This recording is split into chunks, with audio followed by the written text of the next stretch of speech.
Ils sont mariés? Non, ils vivent dans le figuier. Ils vivent où ça?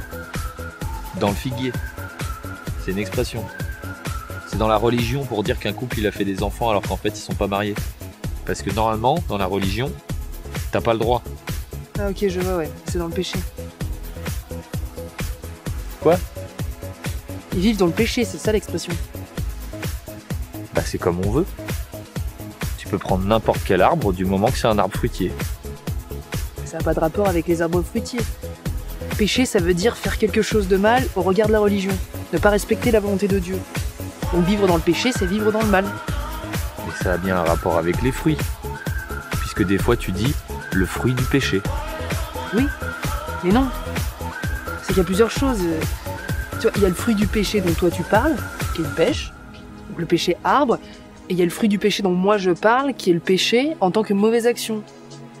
Donc on peut dire par exemple qu'un enfant est le fruit du péché, mais c'est de ce péché-là qu'on parle. Pour dire que l'enfant a été conçu hors mariage, tu vois, contre les règles de la religion, ce qui est mal.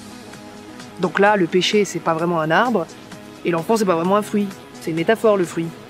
Le fruit, c'est le produit. L'enfant est le produit d'une union, mais on dit le fruit parce que c'est plus poétique. Ils sont mariés? Non, ils vivent dans le figuier.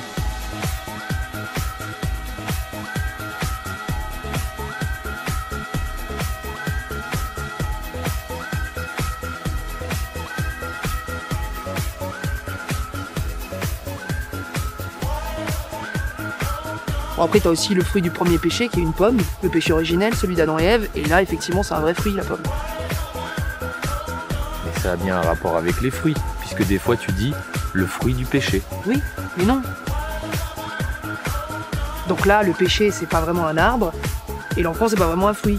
C'est une métaphore, le fruit. Le fruit, c'est le produit. Le fruit, c'est le produit. Le fruit, c'est le produit. Oui, mais la pomme, c'est le fruit du pommier. Oui, c'est le fruit du pommier, ouais. Mais c'est aussi le fruit du péché. Mais pas le péché en tant qu'arbre, le péché en tant que mauvaise action. Donc là, effectivement, c'est des arbres fruitiers, mais c'est une coïncidence. Ça n'a pas de rapport direct avec l'expression, celle qui dit qu'un enfant peut être le fruit du péché. Sinon, on dirait le fruit du pommier. C'est vrai qu'on pourrait très bien dire que certaines personnes vivent sous le pommier, tu vois, ça nous renverrait à la source même du péché. Ils sont mariés? Non, ils vivent dans le figuier.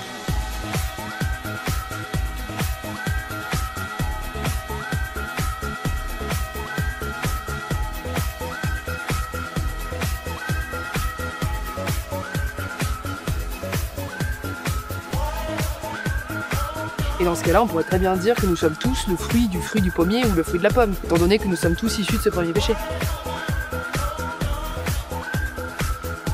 Ils vivent dans le péché, c'est ça l'expression. Bah c'est comme on veut. Tu peux prendre n'importe quel arbre du moment que c'est un arbre fruitier.